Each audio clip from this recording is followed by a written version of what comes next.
IVF చికిత్సలో 25% భారీ discount, free doctor consultation, free ultrasound scan, logo launch, Andro max advanced male infertility centre ను కూడా ప్రారంభించారు. విజయవాడ నగరంలో ఉన్నటువంటి డాక్టర్ బిఆర్ అంబేద్కర్ విగ్రహం వద్ద మాజీ సీఎం వై జగన్మోహన్ రెడ్డి పేరును అయితే గుర్తు తెలియని దుండగులు తీసివేయడం పట్ల వైఎస్ఆర్ కాంగ్రెస్ పార్టీ తీవ్ర స్థాయిలో నిరసన ఆగ్రహీత వ్యక్తం చేయడం జరిగింది. గురువారం రాత్రి కొంతమంది గుర్తు తెలియని దుండగులు అంబేద్కర్ విగ్రహం వద్దకు వచ్చి పూర్తి స్థాయిలో లైట్లన్నీ కూడా ఆపివేసి విగ్రహ ఆవిష్కర్త వై జగన్మోహన్ రెడ్డి అనే పేరు పూర్తి స్థాయిలో తొలగించడం జరిగింది.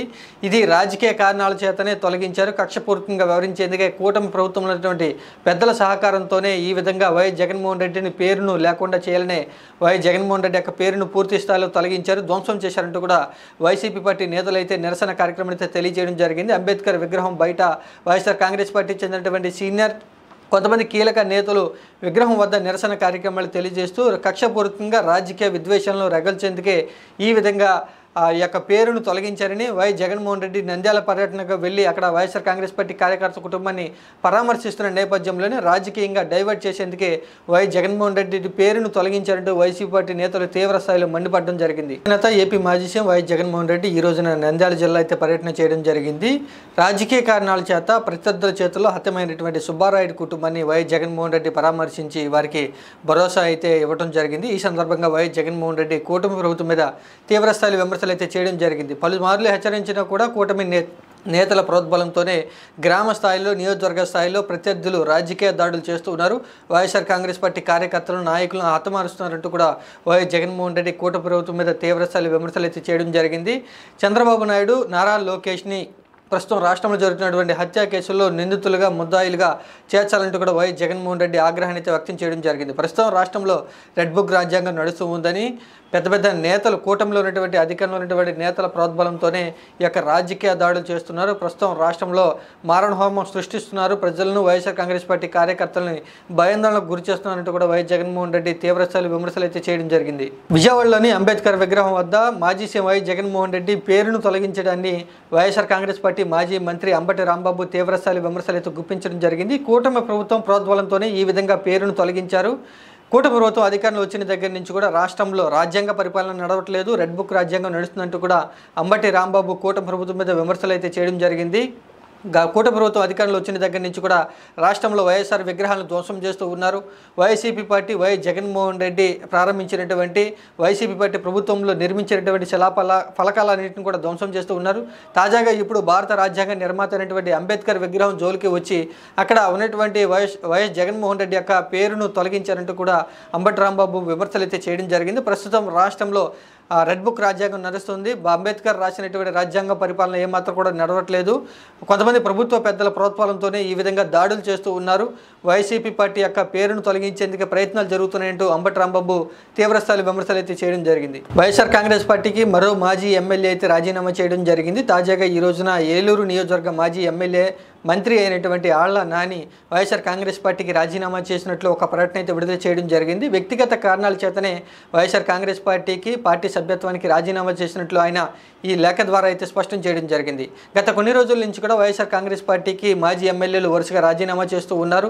కొన్ని రోజుల క్రితం కిలారు రోసయ్య, పునూరు నియోజకవర్గ మాజీ ఎమ్మెల్యే అయినటువంటి కిలారు రోసయ్య రాజీనామా చేయడం జరిగింది. ఇక నిన్నటి రోజున పిఠాపురం నియోజకవర్గ మాజీ ఎమ్మెల్యే పెండం దొరబాబు రాజీనామా చేయగా, తాజాగా ఈ రోజున ఏలూరు నియోజకవర్గ మాజీ ఎమ్మెల్యే వైఎస్ఆర్ కాంగ్రెస్ పార్టీకి రాజీనామా చేసినట్లు ఆళ్ల నాని అయితే ప్రకటన విడుదల చేయడంతో వైఎస్ఆర్ కాంగ్రెస్ పార్టీలో ఘోర ఓటమి తర్వాత వరుస రాజీనామాలు ఇంకా కొనసాగుతూనే ఉన్నాయి. విశాఖ స్థానిక సంస్థల ఎమ్మెల్సీ ఉప ఎన్నికకు సంబంధించి తెలుగుదేశం పార్టీ అధినేత ముఖ్యమంత్రి నారా చంద్రబాబు నాయుడు దృష్టి పెట్టినట్లుగా తెలుస్తుంది.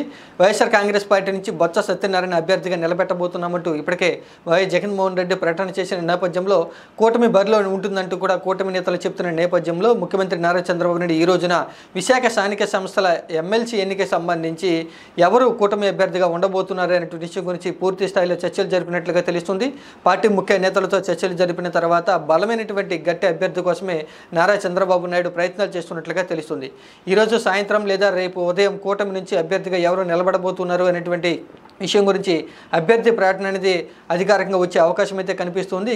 ఇప్పటికే వైఎస్ఆర్ కాంగ్రెస్ పార్టీ క్యాంపు రాజకీయాలు నిర్వహిస్తుందంటూ కూటమి నేతలు చెప్తున్న నేపథ్యంలో వైఎస్ఆర్ కాంగ్రెస్ పార్టీ అభ్యర్థిని ఎలా అయినా సరే ఓడించాలని కూటమి నేతలు కూడా ప్రయత్నాలు చేస్తూ ఉన్నారు. కూటమికి బలం లేకపోయినా కూడా అభ్యర్థిని నిలబెట్టడంతో కూటమి నేతలు కూడా క్యాంపు రాజకీయాలు చేసేందుకు ప్రయత్నాలు చేస్తున్నట్లుగా తెలుస్తుంది. విశాఖ స్థానిక సంస్థల ఎమ్మెల్సీ ఉప ఎన్నిక అనేది వైఎస్ఆర్ కాంగ్రెస్ పార్టీకి అత్యంత ప్రతిష్టాత్మకంగా మారినట్లుగా తెలుస్తుంది. ఇప్పటికే బొత్స సత్యనారాయణ అభ్యర్థిగా ఉండబోతున్నారంటూ జగన్మోహన్ రెడ్డి ప్రకటన చేసిన నేపథ్యంలో కూటమి కూడా గట్టి అభ్యర్థి కోసం ప్రయత్నాలు అయితే చేస్తూ ఉన్నారు. బలం లేకపోయినా కూడా కూటమి అభ్యర్థిని గెలిపించుకునేందుకు కూటమి నేతలంతా కూడా ప్రయత్నాలు చేసిన నేపథ్యంలో వైఎస్ఆర్ కాంగ్రెస్ పార్టీ బలం ఉన్నా కూడా ఓడిపోతామనేటువంటి ఒక భయాందోళన అయితే కనిపిస్తున్నట్లుగా తెలుస్తుంది. దీనికి సంబంధించే వైఎస్ఆర్ కాంగ్రెస్ పార్టీ చెందినటువంటి ఎంపీటీసీలు, జెడ్పీటీసీలు, కార్పొరేటర్లతో కలిపి క్యాంపు రాజకీయాలు నిర్వహించేందుకు ఇప్పటికే ప్రయత్నాలు అయితే ముమ్మరం చేసినట్లుగా తెలుస్తుంది. ఇక వైఎస్ఆర్ కాంగ్రెస్ పార్టీ క్యాంపు రాజకీయాలు చేస్తుందని కూటమి నేతలకు సమాచారం ఉండడంతో కూటమి నేతలు కూడా వైఎస్ఆర్ కాంగ్రెస్ పార్టీ చెందినటువంటి ఎంపీటీసీలు, జెడ్పీటీసీలు, కార్పొరేటర్లకు గాలం వేసేందుకు ప్రయత్నాలు చేస్తూ ఉన్నారు. ఇప్పటికే అధికారంలో కూటమి ఉండడంతో కూటమి వైపు చూసే అవకాశాలు ఉన్నాయంటూ వైఎస్ఆర్ కాంగ్రెస్ పార్టీ నేతలు అయితే ఆందోళన వ్యక్తం చేస్తున్న నేపథ్యంలో వైఎస్ఆర్ కాంగ్రెస్ పార్టీ నిర్వహించేటువంటి క్యాంపు రాజకీయాలకి 8 మంది ఎంపీటీసీలు, 6 జెడ్పీటీసీలు అయితే వైసీపీ పార్టీ కార్పొరేటర్లు అయితే దుమ్మ కొట్టడం జరిగింది. వీరంతా కూడా కూటమి వైపు మొగ్గు చూపే అవకాశాలు ఉన్నాయంటూ రాజకీయాలు విస్తృతంగా చర్చ అయితే నడుస్తుంది. ఇక ఇప్పటికే వైజాగ్ కార్పొరేషన్కి సంబంధించి స్టాండింగ్ కమిటీ ఎన్నికల్లో బలం లేకపోయినా కూడా కూటమి చెందినటువంటి 10 మంది అభ్యర్థులు గెలుపొందడంతో వైఎస్ఆర్ కాంగ్రెస్ పార్టీ కూడా కొంత భయాందోళన అయితే గురవుతూ ఉంది. పవర్ పాలిటిక్స్ కూటమి నేతలు ప్రయోగిస్తున్నారంటే వైసీపీ పార్టీ నేతలు ఆరోపణ చేస్తూ ఉన్నా కూడా ఎమ్మెల్సీ స్థానాన్ని ఎలా అయినా సరే గెలుచుకోవాలని వైసీపీ పార్టీ అధినేత వైఎస్ జగన్మోహన్ రెడ్డి ఇప్పటికే దిశానిర్దేశం చేసి క్యాంపు రాజకీయాలు అనేది మాజీ ఎమ్మెల్యేలకి అయితే వైఎస్ జగన్మోహన్ రెడ్డి బాధ్యతలు అప్పగించినట్లుగా తెలుస్తుంది. ఆగస్టు 30వ తారీఖున ఎన్నిక జరగబోతుంది కాబట్టి ఇటు వైఎస్ఆర్ కాంగ్రెస్ పార్టీ క్యాంపు రాజకీయాలు నిర్వహిస్తూ ఉంది. ఇటు కూటమి చెందినటువంటి నేతలు కూడా క్యాంపు రాజకీయాలకి ఇప్పటికే ప్రారంభించినట్లుగా తెలుస్తుంది. వక్ఫ్ బోర్డు సవరణ బిల్లు విషయం మీద కేంద్ర ప్రభుత్వం వెనక అయితే తగ్గినట్లుగా తెలుస్తూ ఉంది. ఈ రోజున పార్లమెంట్ సాక్షిగా వక్ఫ్ బోర్డు సవరణ బిల్లు జాయింట్ పార్లమెంటు పరిశీలన కమిటీకి పంపిస్తున్నట్లు కేంద్ర ప్రభుత్వం అయితే ఒక ప్రకటన విడుదల చేయడం జరిగింది. నిన్నటి రోజున లోక్సభలో వక్ఫ్ బోర్డు సవరణ బిల్లును ప్రవేశపెట్టగా ఎన్డీఏ కూటమిలో ఉన్నటువంటి మిత్రపక్షాలన్నీ కూడా ఆ బిల్లుకు మద్దతు ఇవ్వడం జరిగింది. ఇండియా కూటమిలో ఉన్నటువంటి మిత్రపక్షాలన్నీ కూడా ఆ బిల్లును వ్యతిరేకిస్తున్నామంటూ తమ వ్యతిరేకతను అయితే చూపించడం జరిగింది. ఇక ఏపీ నుంచి 4 ఎంపీలతో ప్రాతినిధ్యం వహిస్తున్నటువంటి వైఎస్ఆర్ కాంగ్రెస్ పార్టీ ఈ బిల్లును వ్యతిరేకిస్తున్నామంటూ వైఎస్ఆర్ కాంగ్రెస్ పార్టీ చెందినటువంటి ఎంపీ మిథున్ రెడ్డి స్పష్టం చేయడంతో ఎన్డీఏ కూటమి లోక్సభలో బలం ఉన్నా కూడా రాజ్యసభలో బలం లేకపోవడంతో వక్ఫ్ బోర్డు సవరణ బిల్లును జాయింట్ పార్లమెంటరీ పరిశీలన కమిటీకి పంపిస్తున్నట్లు ఒక ప్రకటన అయితే విడుదల చేయడం జరిగింది. లోక్సభలో ఎన్డీఏ కూటమికి బలం ఉన్నా కూడా రాజ్యసభలో బలం లేకపోవడం, వైఎస్ఆర్ కాంగ్రెస్ పార్టీ చెందినటువంటి 11 మంది రాజ్యసభ సభ్యుల మద్దతు, బీజేడీకి చెందినటువంటి 9 మంది రాజ్యసభ సభ్యుల మద్దతు అనేది కేంద్ర ప్రభుత్వానికి కావాల్సి ఉంది. కాబట్టి వక్ఫ్ బోర్డు సవరణ బిల్లు విషయం మీద కేంద్ర ప్రభుత్వం కొంత వెనక్కి తగ్గినట్లుగా తెలుస్తుంది. వైఎస్ఆర్ కాంగ్రెస్ పార్టీ, బీజేడీ పార్టీలు, ఎంఐఎం పార్టీలు ఈ వక్ఫ్ బోర్డు సవరణ బిల్లును తీవ్రస్థాయిలో వ్యతిరేకించడంతో రాజ్యసభలో కొంత వ్యతిరేకత వచ్చే అవకాశం ఉంది. కాబట్టి కేంద్ర ప్రభుత్వం పూర్తి స్థాయిలో వక్ఫ్ బోర్డు సవరణ బిల్లు విషయం మీద పరిశీలన కమిటీకి పంపిస్తున్నామంటూ వెనకడుగైతే వేయడం జరిగింది. అతి త్వరలోనే రాజ్యసభలో కొన్ని స్థానాలకు ఎన్నికలు జరగబోతున్నాయి. కాబట్టి కొన్ని నెలల తర్వాత మళ్ళీ వక్ఫ్ బోర్డు సవరణ బిల్లును పార్లమెంట్లో ప్రవేశపెట్టేందుకు కేంద్ర ప్రభుత్వం ఆలోచన చేస్తున్నట్లుగా తెలుస్తుంది. ఆంధ్రప్రదేశ్ రాష్ట్రంలో మహిళలకు ఉచిత బస్సు ప్రయాణం పథకం అనేది ఎప్పుడు ప్రారంభం కాబోతుంది అనేటువంటి విషయం గురించి మంత్రి మండిపల్లి రాంప్రసాద్ రెడ్డి ఒక క్లారిటీ అయితే ఇవ్వడం జరిగింది. ఈ నెల 12వ తారీఖున ముఖ్యమంత్రి నారా చంద్రబాబు నాయుడు రవాణా శాఖ మీద సమీక్ష సమావేశం నిర్వహించబోతున్నారు. ఈ సమావేశంలో ఉచిత బస్సు ప్రయాణం గురించి కూడా చర్చించి అతి త్వరలోనే నిర్ణయాన్ని ప్రకటన చేయబోతున్నట్లుగా మంత్రి అయితే స్పష్టం చేయడం జరిగింది. గత కొన్ని రోజుల నుంచి కూడా ఏపీలో ఆగస్టు 15వ తారీఖు నుంచి మహిళలకు ఉచిత బస్సు ప్రయాణం అంటూ వార్తలు పెద్ద ఎత్తున వినిపిస్తున్న నేపథ్యంలో మంత్రి మండిపల్లి రాంప్రసాద్ అయితే ఒక స్పష్టత ఇవ్వడం జరిగింది. ఇప్పట్లో ఉచిత బస్సు ప్రయాణం అనేది ఉండదు, కొన్ని నెలల తర్వాత ఏపీలో ఉచిత బస్సు ప్రయాణం ప్రారంభమయ్యేటువంటి అవకాశం ఉంది అంటూ కూడా మంత్రి స్పష్టత ఇవ్వడంతో ఆ ఊహాగానాలకు కొంత క్లారిటీ వచ్చినట్లుగా తెలుస్తుంది. ఇక రాష్ట్రంలో వైఎస్ఆర్ కాంగ్రెస్ పార్టీ గతంలో ప్రభుత్వంలో అధికారంలో ఉన్నప్పుడు రవాణా శాఖను పూర్తిగా నిర్వీర్యం చేసింది, ఆర్టీసీ శాఖను కూడా పూర్తిగా నిర్వీర్యం చేసిందంటూ కూడా మంత్రి వైసీపీ పార్టీ ప్రభుత్వం పరిపాలన మీద తీవ్ర విమర్శలు అయితే చేయడం జరిగింది. ప్రస్తుతం కూటమి ప్రభుత్వం అధికారంలో వచ్చిన తర్వాత రవాణా శాఖ మీద పూర్తిగా దృష్టి పెట్టామని, ఆర్టీసీని పూర్తిగా ప్రక్షాళన చేస్తున్నాం, కొత్త ఆర్టీసీ బస్సులను ప్రభుత్వం కొనుగోలు చేస్తుంది అంటూ కూడా మంత్రి అయితే ఒక క్లారిటీ ఇవ్వడం జరిగింది. ఆంధ్రప్రదేశ్ రాష్ట్ర ప్రభుత్వం గ్రామ వార్డు సచివాలయ వ్యవస్థ మీద పూర్తి స్థాయి దృష్టి పెట్టినట్లుగా తెలుస్తుంది. గ్రామ వార్డు సచివాలయాల్లో అతి త్వరలోనే భారీగా ప్రక్షాళన చేయబోతున్నట్లుగా తెలుస్తుంది. వైఎస్ఆర్ కాంగ్రెస్ పార్టీ ప్రభుత్వ హయాంలో నెలకొల్పినటువంటి ఈ గ్రామ వార్డు సచివాలయ వ్యవస్థలో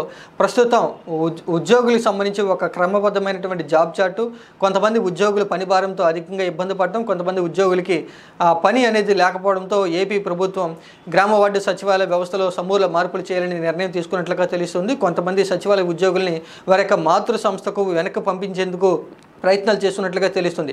ఇక అతి త్వరలోనే అధికారికంగా గ్రామ వార్డు సచివాలయ ఉద్యోగస్తులకు సంబంధించి ఒక ప్రకటన విడుదల చేయబోతున్నట్లుగా తెలుస్తుంది. అతి తక్కువ సంఖ్యలో గ్రామ వార్డు సచివాలయాల్లో ఉద్యోగస్తులను ఉపయోగించుకోవాలని ఏపీ ప్రభుత్వం నిర్ణయం తీసుకున్నట్లుగా తెలుస్తుంది. వారిలో డిజిటల్ అసిస్టెంట్ అయితే ఒకరుగా ఉండబోతున్నారు, విఆర్ఓ ఉండబోతున్నారు, ఏఎన్ఎం, ఇక విద్యకు సంబంధించి కూడా విద్యా సంక్షేమ శాఖ సహాయ అధికారి కూడా ఈ గ్రామ వార్డు సచివాలయంలో సేవలు అయితే అందించబోతున్నారు. ఇంకా కార్యదర్శులకు సంబంధించి వారి యొక్క మాతృ సంస్థ పంచాయతీరాజ్కు పంపించేందుకు ఏపీ ప్రభుత్వం ప్రయత్నాలు అయితే చేస్తున్నట్లుగా తెలుస్తుంది. ఇంజనీరింగ్ అసిస్టెంట్లకు సంబంధించి కూడా ఇంజనీరింగ్ శాఖగా అయితే ప్రభుత్వం వెనక్కి పంపించేందుకు నిర్ణయం తీసుకున్నట్లుగా తెలుస్తుంది. ఇక అగ్రికల్చర్, పశుసంవర్ధక శాఖ సహాయాలకు సంబంధించి కూడా వారి యొక్క మాతృ సంస్థలకు ఏపీ ప్రభుత్వం వెనక్కి పంపించి వారిని ఆయా శాఖల్లో ఎక్కడైతే ఖాళీలు ఉంటాయో వారి చేత విధులు నిర్వర్తించేందుకు ప్రభుత్వం కసరత్తులు చేస్తున్నట్లుగా తెలుస్తుంది. వైఎస్ఆర్ కాంగ్రెస్ పార్టీ చెందినటువంటి ఎమ్మెల్సీ దువ్వాడ శ్రీనివాసరావు కుటుంబ సభ్యుల మధ్య ఉన్నటువంటి విభేదాలు మరొకసారి అయితే బయటకు రావడం జరిగింది. గతంలో ఎన్నికల ముందు ఇలాగే భార్యాభర్తల మధ్య విభేదాలు బయటకు వచ్చి రాజకీయంగా కొంత చర్చనీయాంశంగా మారింది. అయినా కూడా వైఎస్ఆర్ కాంగ్రెస్ పార్టీ ఎమ్మెల్సీ దువ్వాడ శ్రీనివాసరావుకు టికెట్ అయితే ఇవ్వడం జరిగింది. ఆయన ఎమ్మెల్యేగా పోటీ చేసి ఓడిపోవడం జరిగింది. ఇప్పుడు తాజాగా దువ్వాడ శ్రీనివాసరావుకు చెందినటువంటి ఇద్దరు పిల్లలు కూడా కొత్తగా దువ్వాడ శ్రీనివాసరావు నిర్మించుకున్నటువంటి ఇంటి గేట్ బయట వద్ద నిరసన తెలియజేస్తూ మా తండ్రి మాతో రావాలంటూ కూడా వాళ్ళు గేట్ బయటే నిరీక్షణ అయితే చేయడం జరిగింది. మా తండ్రి మమ్మల్ని పట్టించుకోవట్లేదు, మాతో కలిసి రావట్లేదు, మాతో కలిసి జీవించట్లేదు అంటూ కూడా ఇద్దరు కుమార్తెలు ఎమ్మెల్సీ దువ్వాడ శ్రీనివాసరావు మీద కొన్ని విమర్శలు అయితే చేయడం జరిగింది. వేరే మహిళతో సహజీవనం చేస్తున్నారంటూ కూడా దువ్వాడ శ్రీనివాసరావు చెందిన ఇద్దరు కుమార్తెలు కూడా విమర్శలు చేయడంతో ప్రస్తుతం దువ్వాడ శ్రీనివాసరావు మీద రాజకీయంగా విమర్శలు అయితే వస్తూ ఉన్నాయి. గతంలోనే కుటుంబ సభ్యుల మధ్య భార్యాభర్తల మధ్య ఉన్నటువంటి విమర్శల నేపథ్యంలో ప్రత్యర్థులకి రాజకీయ అస్త్రంగా మారినటువంటి దువ్వాడ శ్రీనివాసరావు మరొకసారి అయితే కుమార్తెలు బయటకు వచ్చి ఇప్పుడు విమర్శలు చేయడంతో రాజకీయ అస్త్రంగా అయితే మారినట్టు సందర్భం ప్రస్తుతం టెక్కల్ నియోజకవర్గంలో కనిపిస్తూ ఉంది.